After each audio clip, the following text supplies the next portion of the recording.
umuvyeyi nka wewe urabona umuvyeyi nka wewe nofuma ndamubura gapfa kagenda nitwa katama mfise atanu wo nigeze uri umuvyeyi nyabaki wewe uri umuvyeyi nyabaki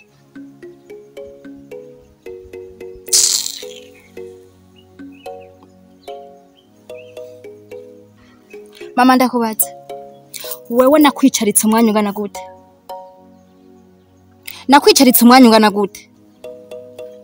haruko ntagerageje ga mama haruko ntari nagerageje kukwicarika nk'umuvyeyi nkakubwira uburyo uzokwitwara niki ntakubariye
Mbabarire nta nakimwe narifise kuvuga imbere yawe ariko kandi ntahuwe ibi byose nabihatirijwe sinekuvyuka ko guca inyuma kuri mama wawe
Kenti mwana wangu.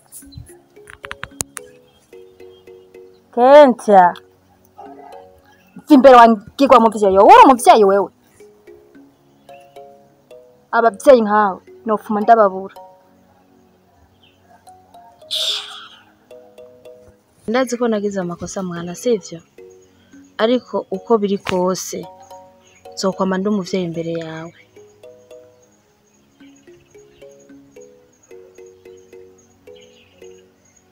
umuvyeyi nka wewe urabona umuvyeyi nka wewe nofuma ndamubura gapfa kagenda nitwa katama mfise atanu wo nigeze uri umuvyeyi nyabaki wewe uri umuvyeyi nyabaki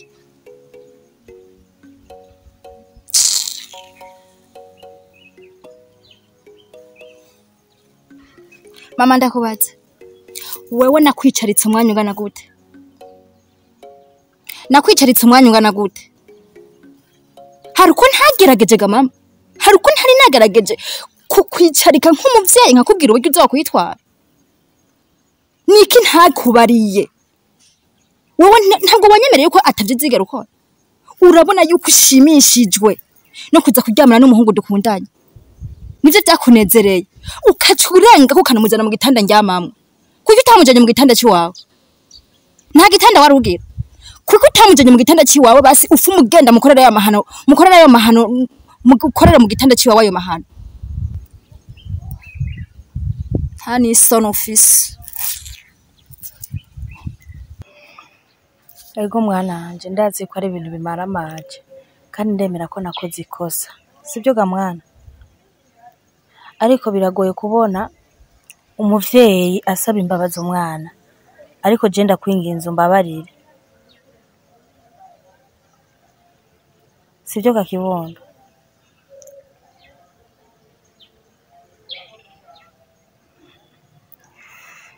okay ndakubabariye genda ukomeze business zawe imbabazi naziguhaye taha ukomeze business zawe nakubabariye ego ko mbabara numva ko wambabariye mwana sivyo umbabare bivuye ku mutima ndavyumva ko wambabariye ariko ingo tugende dutahane muhira reke kwigunga ngaha wenyine sivyo none ga mwana nakubabariye genda uyatsinda ishavu vyaheze ivyari bihari vyahavuye ubu dutanguye bishasha sibyo ga kibondo okay genda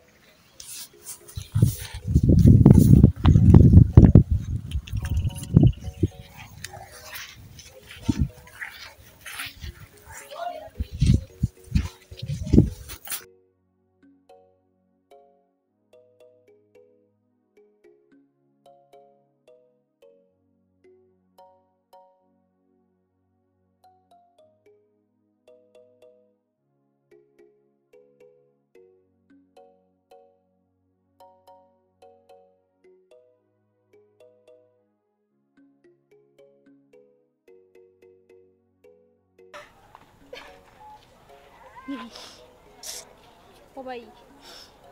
Nibiki kumfradi. Peranda gowe be. Goni. Peranda gowe be. Goni iki.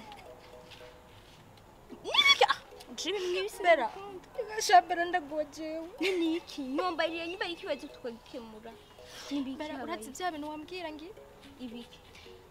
Kaka test process nagenda kugura. Ehe. Bara nasanze afise. Bara uri kurantwenga. Bera. Urakomeye umutwe canke uri muzima. Ivyo nivyo biri kubira kugiza. Inda niri kirakuyiza. Ni ibintu bisanzwe. Ni bisanzwe. Inda. Bera ni ibintu bisanzwe gutwara inda y'umuhungu nkuje yubaka kuryamana na mama. Umviriza. Nyimba warabimeye yuko ari umuntu yaryamanye na mama wawe sibyo. Warabonye ko ari imbwa y'umuhungu atagukwiriye sibyo. Ndakubaza urakeneye kuvyara cyane. Je nukenera kuvyara gutega bera n'umuhungu nkujya yubaka kuryamana na mama mvyara. Umviriza igihari inda tuyikure. Urumva inda nukuyikurayo. Becho kintu gihari. Nkora icyacu ubusambanyi. Ngiraho nici. Umviriza reka kunesha ko ndi hagurukira nigi. Cyangwa ukeneye kuvyara tuzoze turavuga ibisomo vyarengane kubera imiko yikunuka ku mugongo. Nivyo ukeneye. Umviriza keke ndagusubiriyemo. Inda urayikurayo cyangwa se urashaka kuvyara. Reka bera kunshinyagurira. Ariko gabero uri kuribaza ko nshobora kuvyarana no kwemera kuvyarana n'umuhungu yubahutse kuryamana na mama vraiment. Umviriza bitaruko inda rero urayikurayo. Ndakeneye kuvyara inda urayikurayo. Uranegera. Vyara okay. Kumbe wari ukeneye kuvyara vyara. Reka shabera kumbwira gutya. Naguhamagaye nk'umugenzi ngira inama. Ndakugira inama. Ivyo ngo ndakubwira nturi kuravyumva sivyo. Nyimba wagize ikibazo. Sawa? None wagiye kubikora utazi ingaruka yabyo. Wagiye kubikora utazi inyimbu yabyo. Urimye urimbura. Wararimye nawo urimbura. Keke urayikurayo cyangwa urabyara. Je mfise ubwoba be. Ufise ubwoba bwiki? Je no kuri mfise ubwoba. Bwiki? bera jizo have impitana kike ni ryambere utwaye indawo ni ryambere zo bukuye inda nukuri je ni ryambere sindikunda ke kurantesha bera kigiri bera ngo ndakubwire bizake nkubu mpamagaye umbwira kandi ubwo burofu ndakubajije irigira kandi inda urayikurayo urayibyara noneho bera nzoyikuza yikije ivyo bintu nta nivyo nta na kimwe ufite amahera angana gute je nta mahera mfise inda nukuyikurayo nta wundi buhinga ugirene nene wabikoze uzi yuko uzotwari nene ntibigurwa amahera bundi amahera yo kubigura nzoca ndayakura nakubwiye ngo ngiye ngende mbeshe umutipe ko mfise inda yiwe ampa imitsi canke amahera ndagufasha ndabikoze ukukura umugenzi sivyo naya hanzi ni ibinini vya 50,000 canke 100,000 nawe wari kuyakura n'irya mbwa yawe y'umuhungu nawe yakura urumva ndagiye ejo ku mugoroba nk'aya masaha tuzohuriye he hajya ruguru hajya twahuriye tugiye muri ville jezi hamwe twahuriye tugiye muri ville jezi hajya twumvise kabaje nahibutse wahibutse kukira ejo tuzohahurire tugende ndaguhe imitsi uno musi ndagiye ndabibemwo ndabikoje mu gitondo no bibamwo bigahera ku mugoroba nkaguhe imitsi keke ukazobibwira umuntu numwe reka shabere ntavyo nuko wegenda genda hanze genda uburuhuke je ndagiye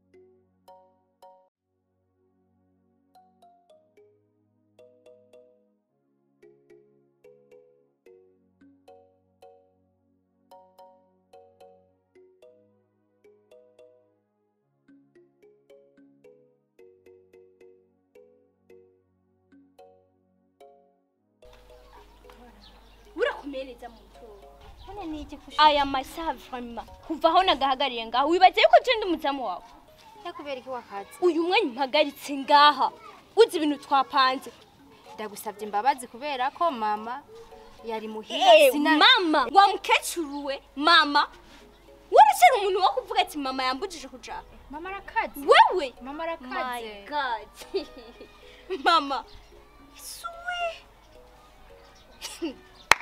basi mbwiraho basi warose vya binini wa mukobwa uzohavuga inkwegera wewe aho wibaza yuko abantu bose bashima ivyo bintu ugiye gukora ati warose vya binini ni ibintu vyo kuvugira hejuru ahantu uzi ko ari ico kwica wowe je numane ndabigufashijemo nuko uri umugenzi kandi nkunda bisa nta bantu bahari nta bantu bahari wo ntiwomeye niyo umuntu azananye ico nicaha umva kingana no kwica ndabizi ko ari ukwica gusa nabanje kuraba ko atabantu bahari umviriza wa mukobwa yenda ko barire wa muganga yampaye igihari ngo tugende muhira ndabiguhe yampaye vya binini umva ndagusubiriyemo ubikoresha uruyu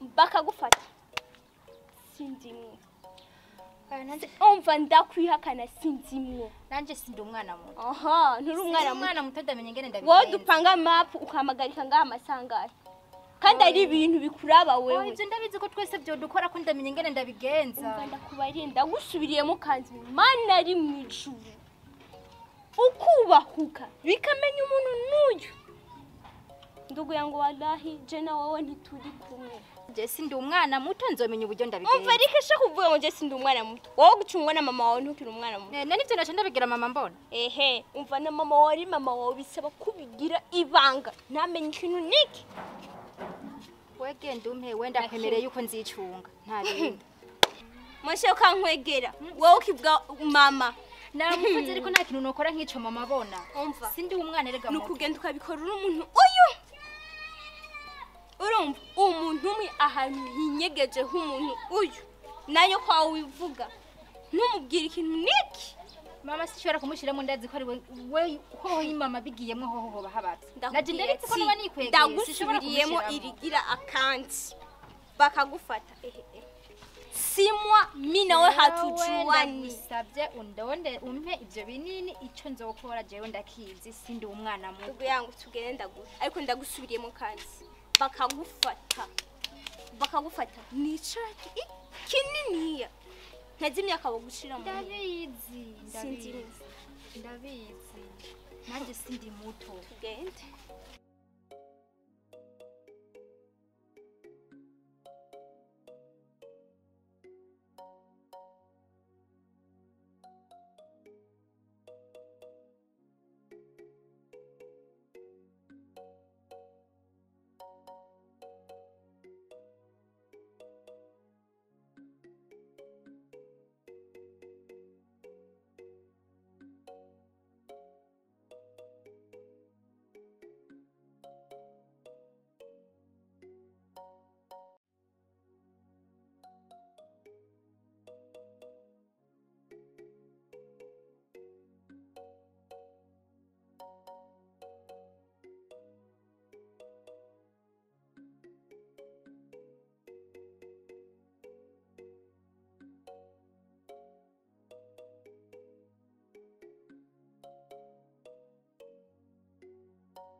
zijya ngeso zawe ufise urabizi mama namye ndakuba kandi wazi ko nigeze ndakubuza kuja mu byo wishaki rero zijya ngeso ufise uze wiyaranje umbabarire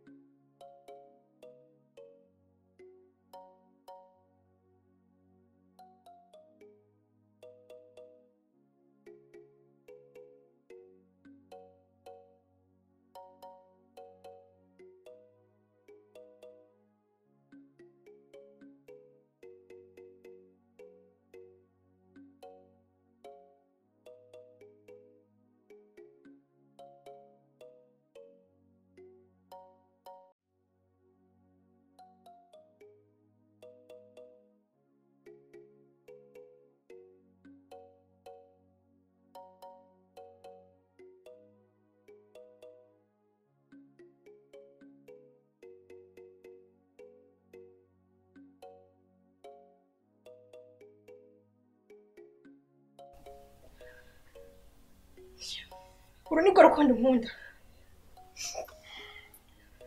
uru niko rukundo nkunda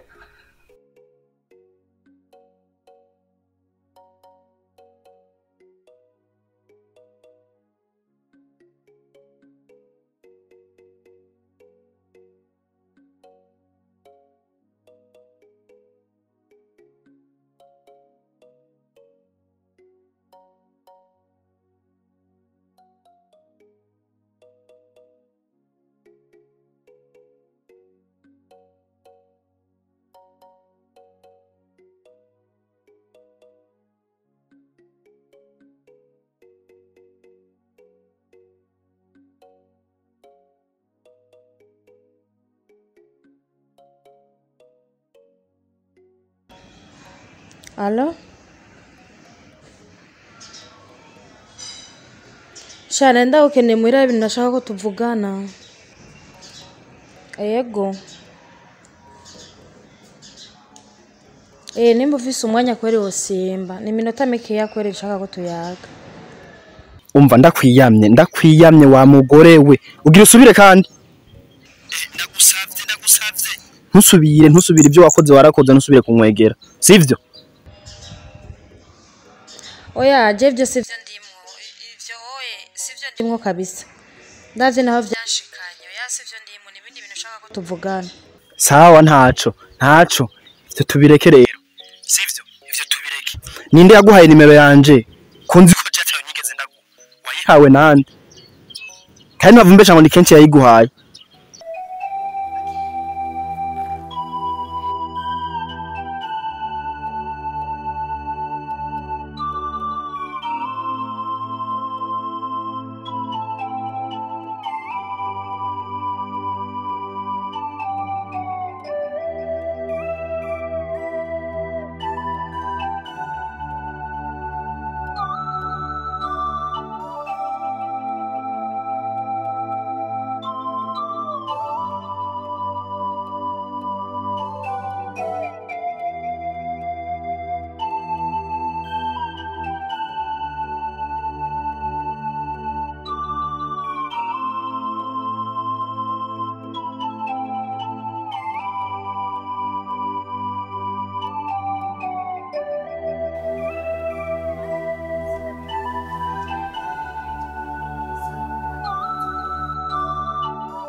warayihaye rero.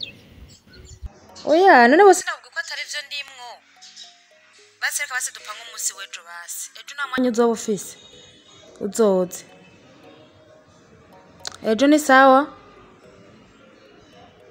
Sawa urakoze. Nawe nzoguma ndakurindire ntuzompende. Sawa.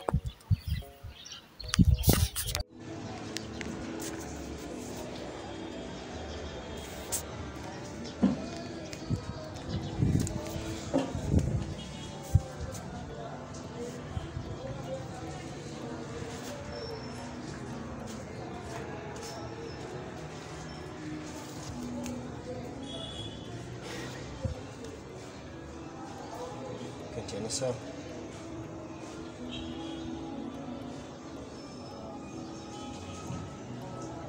So.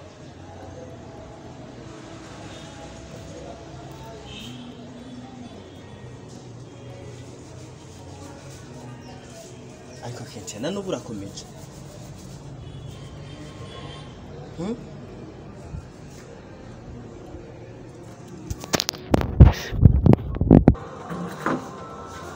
Ivyabaye vyarabaye. Ariko nagimwe twakora ngo tubisubize inyuma cyangwa ngo tubihanagure.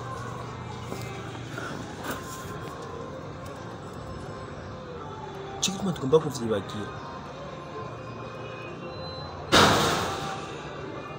Kenshi.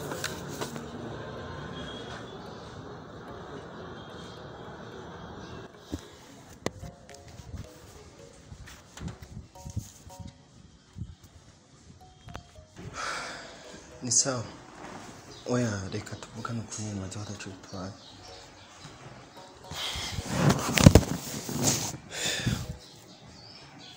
Ngira rero nari ntevyo nari ndimo.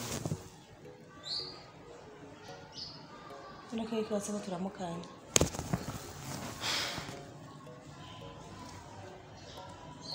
Ico nibaza watayico cari gikuru. Gikuru nuko nshitse kandi ndabona ko ukomeye umeze neza. Ombwira ishati ntamagara amagenda. Icyo nenda guhamagariye. Nenda guhamagaye kugira ngo nawe kumwe nosubize umunezero kenshi. Kuko ibintu byose nabikora abikora umenga ari mu bibazo ari mu vyiyumviro. Nashaka rero kungene usubira kumuyagisha umwiyegereze. Kuko ndabona ko kenshi yagukunda. Kuko naho abahagaze naba ari karozi vyombo canke yicaye. Yicara umenga ari mu bibazo byinshi cyane. Uboneka ko kenshi yagukunda.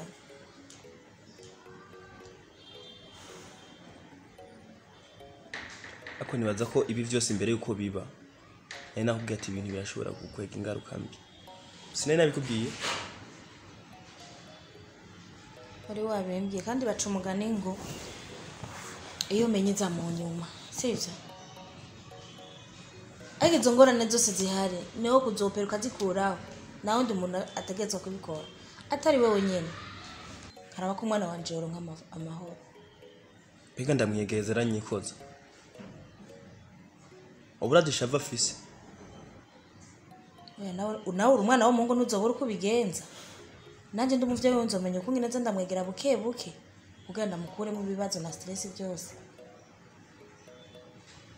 Hajya urazi igisebe kenshi ya Ufise. Igisebe Ufise ndakibona kandi ndakizi ariko niwo kubikora. Byose niwo kuvyopera ivyo bisebe bihari bikahava.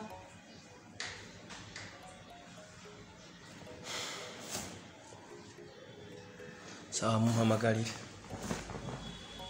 Kentia! Kentia!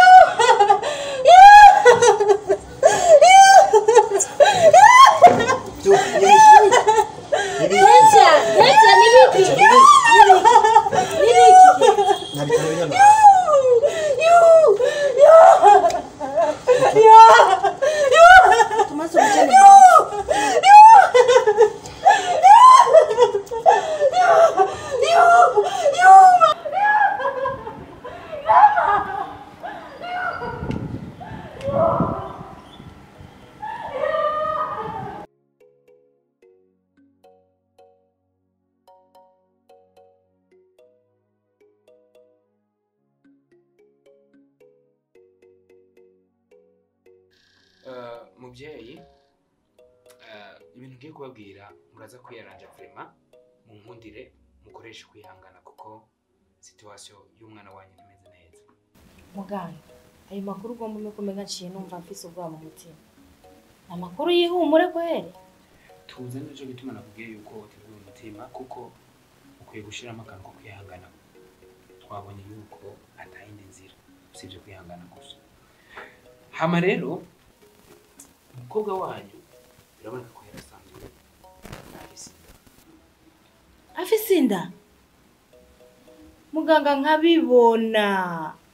Mwana wanje muhira akaguma umenga si hari, akaguma umenga ari mu bibazo, akaguma yicurika nkavuga umwana wanje ko atacyabuze. Vyose aronga afise ikibazo nyabaki.